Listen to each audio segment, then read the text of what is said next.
Morning, good afternoon, good evening. This is a picture that somebody posted. Sadak missed this. Mbare walking on sewage. I think it is, in many ways, speaks volumes of our own appreciation or comprehension of our problems. The normal reaction from some people would have been, oh, thank God Sadak didn't see that because we don't want to embarrass ourselves. But personally, I think there is nothing wrong with seeing what we are.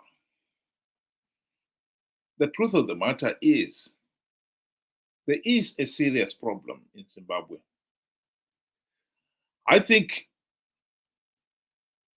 this alley would have been even more swamped if it was not for the fact that most people in that area probably are not getting enough water. So the sewage flow is not as it should be if there was clean running water. And so those are some of the problems we don't want the rest of the world to see. We pretend we can hide it. For how long can we hide it? That is the biggest problem we have. Good afternoon, Ben. What do you think of this problem? Good afternoon to everybody. It is my understanding that government spent 1.2 billion in preparation for this SADC summit, this past SADC summit. You know, the road rehabilitation, the building of villas and so forth, to a tune of 1.2 billion.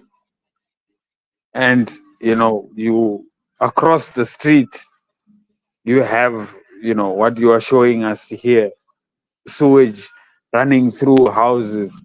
Probably, you know, there's kids and everything around there. It just shows you how, you know, what we are missing. The main ingredient that we are missing in Zimbabwe is we don't have a government that is for the people and by the people. That's my take on it.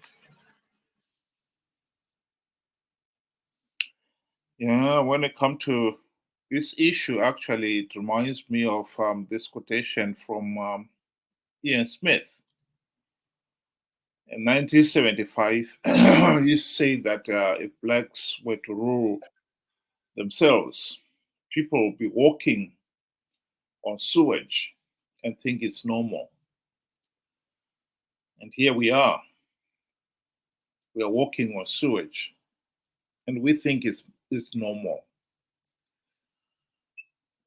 That is the tragedy of Zimbabwe.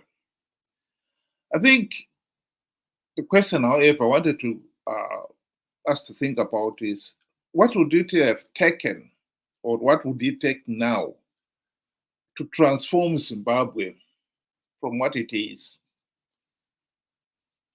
to a really prosperous nation, the same way Lee, first Prime Minister of Singapore, transformed that island from just an ordinary fishing village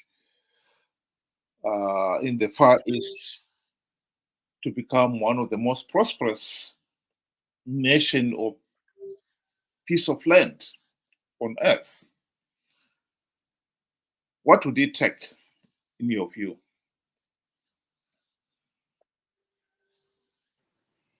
In my view, you have to have the people at heart. Once you have the people at heart, people will do as required. In the absence of, you don't have, I'll give you an example of Zimbabwe. Zimbabwe has, give or take, a population of 14 million. And if you don't have the backing of the 14 million, whatever you say, they will not do. They will not, they simply just will not comply.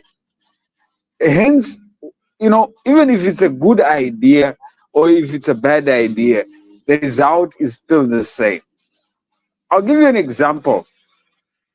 What makes the US dollar so powerful? It is the value that the Americans themselves place on their money. Not the economic part, just the consumer confidence that gives value. So if you want anything to move, you have to have the backing of, of the population. I'll give you another statistic. Talking about population, 18% of whatever forex is being realized in our economy, in Zimbabwe's economy, is coming from, people all around the world. Now, if you can have the backing and the support of those people, surely they can help you transform. Whatever you say, they will be willing to back you up. So in Zimbabwe, the biggest problem in my view is we don't have a government that is for the people and that was chosen by the people.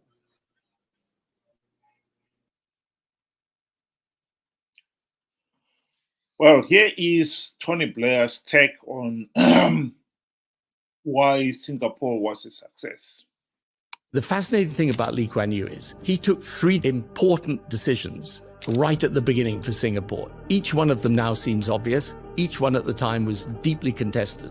Number 1, he said everyone's going to speak English in Singapore. Now, there were lots of people who said to him at the time, no, we need to have our own local language, we need to be true to our roots and everything. He said, no, English is the language of the world and we're all going to speak English. Secondly, he said, we're going to get the best intellectual capital from wherever it exists in the world and we're going to bring it to Singapore. And again, people said, no, we should stand on our own 2 feet. And you're also bringing in the British, who we just, we've got all these disputes with. And he said, no, I'm going to bring in the best from wherever they are, and they're going to come to Singapore. And the third thing he did was he said there's going to be no corruption. And one of the ways we're going to do that is we're going to make sure our political leaders are well paid, which the Singapore leaders are the best paid in the world. And there's going to be zero tolerance of corruption. Those are the 3 decisions that were instrumental in building Singapore today. So in my view, the success of Singapore was really based on a visionary leader. The vision to see the bigger picture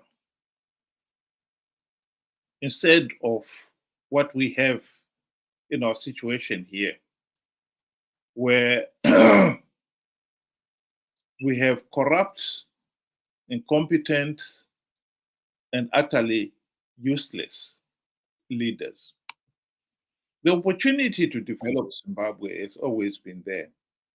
And I think it is still there. Zimbabwe still has got the potential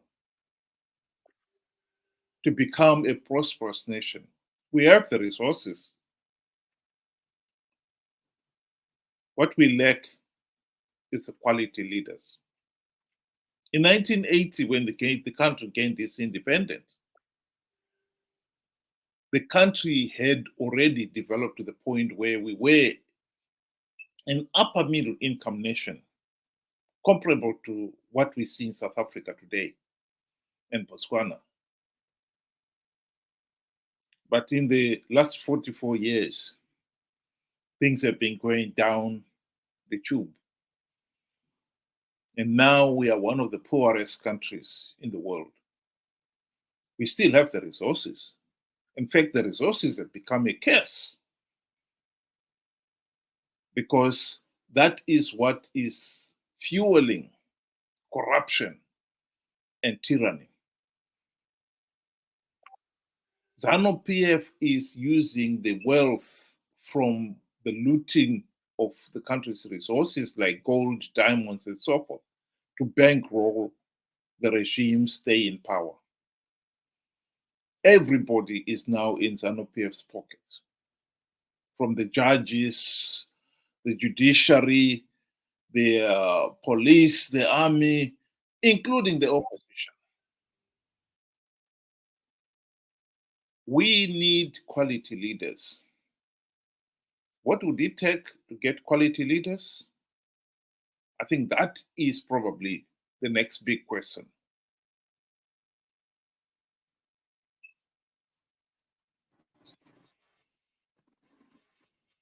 When it comes to leadership, basically in a free democracy, you would expect leaders to be chosen by the people. But then, you know, when you look at Zimbabwe right now, and with the population that we have, when you really ask that question, it becomes extremely difficult to find the right answer.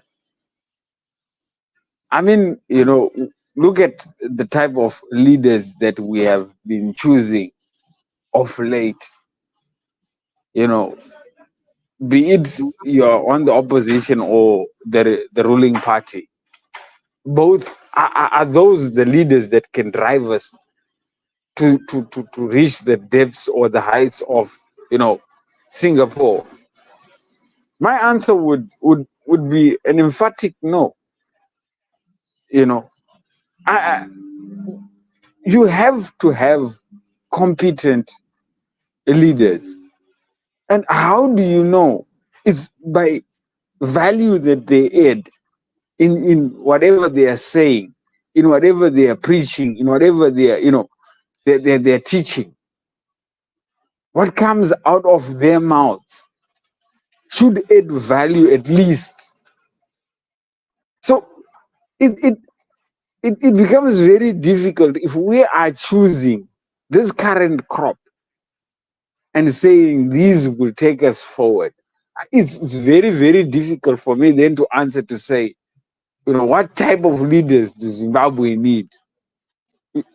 What they need and what they want is totally different. So it's very complicated now.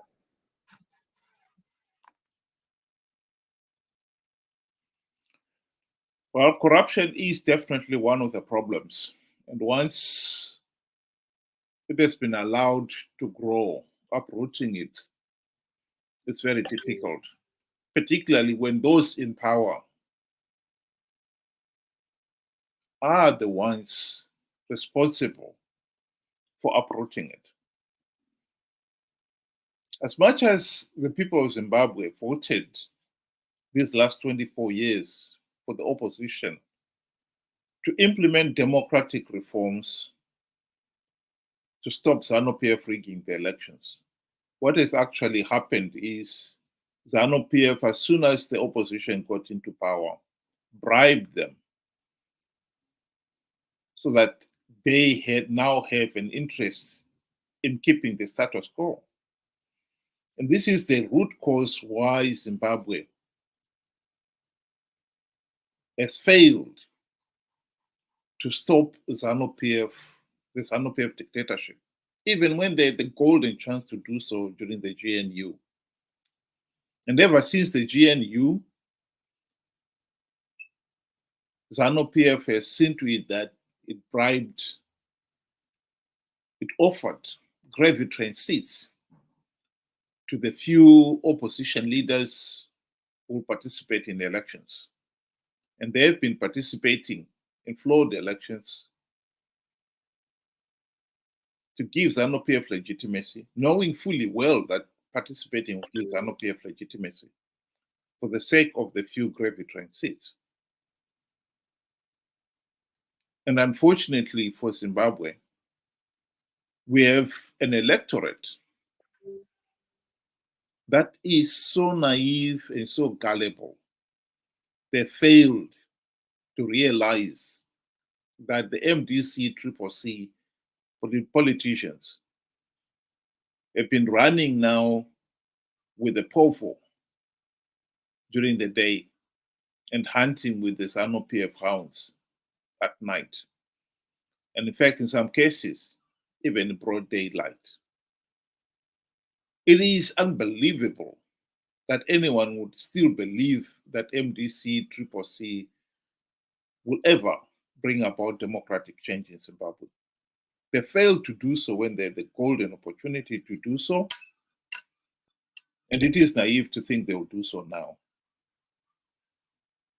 So this is where we are. We have found ourselves trapped in a system where, although it is still within our power to change it, what will it take to transform Zimbabwe? It will take, in my view,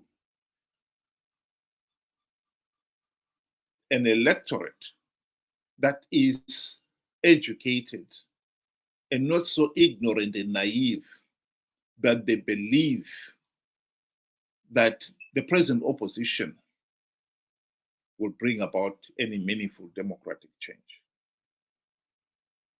That is what I believe in.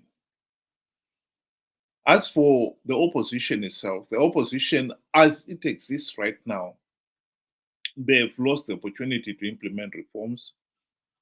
They are always participating in these flawed elections for whatever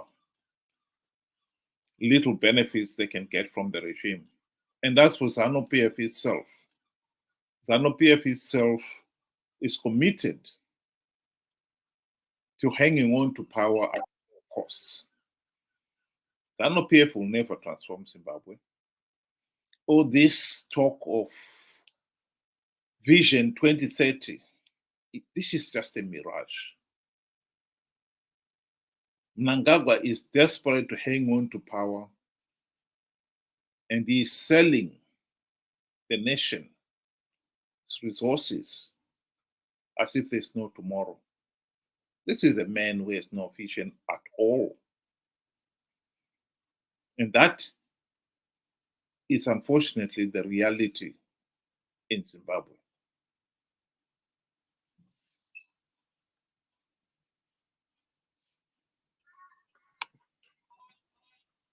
I believe and I agree with you. Change will only come once we stop what we are doing and think for ourselves, think outside the box.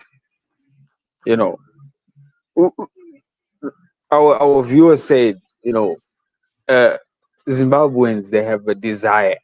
Let us not just stop by being a desire, because I'm sure even a lazy man has a desire to be rich one day. You have to have desire, but you need to have the most important thing, which is the will to do the right thing. Zimbabwe can get itself out of this mess. How? The message has been said numerous times by individuals from within Zimbabwe and outside Zimbabwe. You need to change your system. Without you changing the system, there is absolutely no way you will get, transparency and normal change. And we are witnessing every time the numbers are growing of people that are participating, people that are backing those that are participating in rigged elections. And thus taking away that same desire for change. Basically, that is exactly what is happening. So unless we stop listening to nonsense and start, if it means breaking apart whatever they would have said and trying to find the sense in it or the logic in it and questioning, it must be done. That way you have competent leaders. Once you have, the free will, once you have the ability to think for yourselves and to question, you get competent leaders. people that the leaders will know that, this our citizen, you cannot mess around with. You cannot just say anything and let it fly. So it starts with us. If we want to see Zimbabwe being the next Singapore, it starts with us. We have to change, and then we will change everything. Thank you.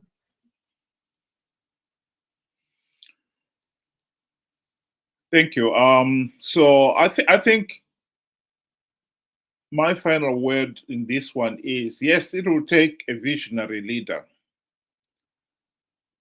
to transform Zimbabwe. We do not have that visionary leader.